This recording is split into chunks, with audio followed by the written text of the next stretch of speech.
உடல்தான் தேசியம், உயிர்தான் தெய்வீகம். வீரமற்ற விவேகம் கோழைத்தனம், விவேகமற்ற வீரம் முரட்டுத்தனம் என்ற தமது கொள்கையால் பல ஆயிரம் மக்களின் மனதில் இன்றும் வாழ்பவர்தான் முத்துராமலிங்க தேவர்.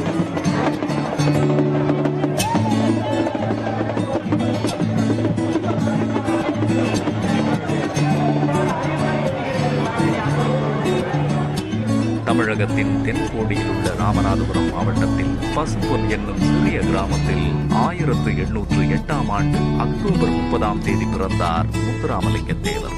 சிறு வயதில் உடல் நலம் பாதிக்கப்பட்டதால் இவரது பள்ளி படிப்பு 10ஆம் வகுப்புடன் நின்று போனது. சிறு வயது முதலே சுதந்திர வேட்கை நெருப்பு இவரது உள்ளத்தில் பற்றி எரிய தொடங்கியது. இதன் காரணமாக உரிமை முழக்க போராளியாக உருமாறினார் முத்துராமலிங்க தேவர். செல்வாக்கான குடும்பத்தில் பிறந்த இவர் சிறந்த ஆன்மீகவாதியாகவும் மிகச்சிறந்த பேச்சாளராகவும் பரிணமித்தார். நேதாஜி சுபாஷ் சந்திரபோஸ் கொள்கைகளில் ஈர்க்கப்பட்டு தேசிய ராணுவ படைக்காக தமிழகத்திலிருந்து திரள் கூட்ட போராளிகளை அனுப்பி வைத்தவர்.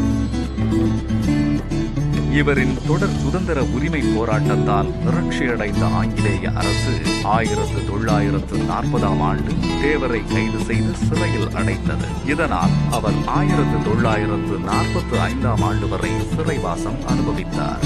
பின்னாளில் நேதாஜியால் தொடங்கப்பட்ட ஃபார்வர்ட் பிளாக் கட்சியின் தமிழக தலைவராக தேர்வு செய்யப்பட்டு நாடாளுமன்ற தேர்தலிலும் வெற்றி பெற்றார். தென் மாவட்டங்களில் குற்ற பரம்பரை சட்டத்தின் மூலம் தேவர் என மக்கள் கைது செய்யப்படுவதற்கு கடும் எதிர்ப்பு தெரிவித்த முத்துராமலிங்க தேவர் அந்த சட்டத்திற்கு எதிராக மக்களை திரட்டி போராடினார்.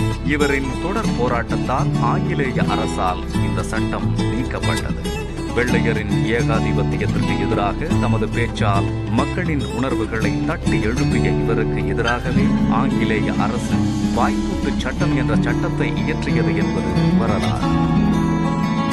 சரித்திர ரீதியாக ஏட்டுக்களில் பொறிக்கப்பட வேண்டுமானால் 1801, 1802 என்கிற வருஷங்களிலேயே தென்னிந்தியாவிலேயே சிறப்பாக அக்காலத்தில் இருந்த மக்கள், அங்கிருந்த சிற்றரசர்கள் அத்தனை பேரும் கலந்து போரிட்ட ஒரு பெரும் போராட்டம்.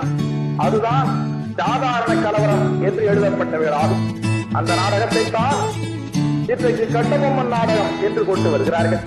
நாடார்கள் மற்றும் தலித்துகள் மதுரை மீனாட்சியம்மன் கோயிலில் நுழைவதற்கு கடும் எதிர்ப்பு இருந்து வந்த காலத்தில் ஆலய பிரவேச போராட்டத்தை முன்னின்று நடத்தி சாதிய சமத்துவத்திற்கு வித்திட்டார் முத்துராமலிங்க தேவர். தனக்கு சொந்தமான 36 கிராமங்களை தலித் மக்களுக்கென்றே எழுதி வைத்தார். ஆன்மீக சொற்பொழிவுகளால் இவர் தெய்வ திருமகன் என அழைக்கப்பட்டார். எதுவும் வெளிவல்ல இரண்டும் கலந்தால் இருக்கும் 3 நாட்கள். கவிரத்தின் திருச்சியிலேயே ஆண்களின் பெண்ணையும் பெண்களின் ஆண்களும் தான் படைக்கப்பட்டிருக்கிறது. அதற்காகத்தான் அர்த்தநாரீஸ்வரர் என்கிற நிலையில் ஆண்களுக்கு வடக்காகவும் பெண்களுக்கு வடக்காகவும் ஆண்களாக இருக்கிறது என்பதை பார்க்கிறது. இது இந்த பாகத்தை அனுமதிக் கொண்டிருந்த ஆண்கள் இருபாடுகளை சேர்ந்ததால் அவர்களுக்கு தங்களுடைய பலனை விமர்சனங்களை கொடுப்பதற்காக முத்திரங்கள் இருந்தால் அவர்களுடைய காரணம் நிறைவேறுகிறது. முத்துராமலிங்க தேவர் உடல்நிலை பாதிக்கப்பட்டு 1963ஆம் ஆண்டு அக்டோபர் 29ஆம் தேதி அதிகாலை 5 மணியளவில் மரணமடைந்தார். அவரது உடல் மறுநாள், அதாவது அக்டோபர் 30ஆம் தேதி பசும்பொன்னில் வள்ளலாரின் முறைப்படி பூஜை நடத்தி அமர்ந்த நிலையில் அடக்கம் செய்யப்பட்டது. ஆண்டுதோறும் பசும்பொன் கிராமத்தில் அக்டோபர் 28 முதல் 3 நாட்கள் தேவர் ஜெயந்தி விழா நடைபெற்று வருகிறது.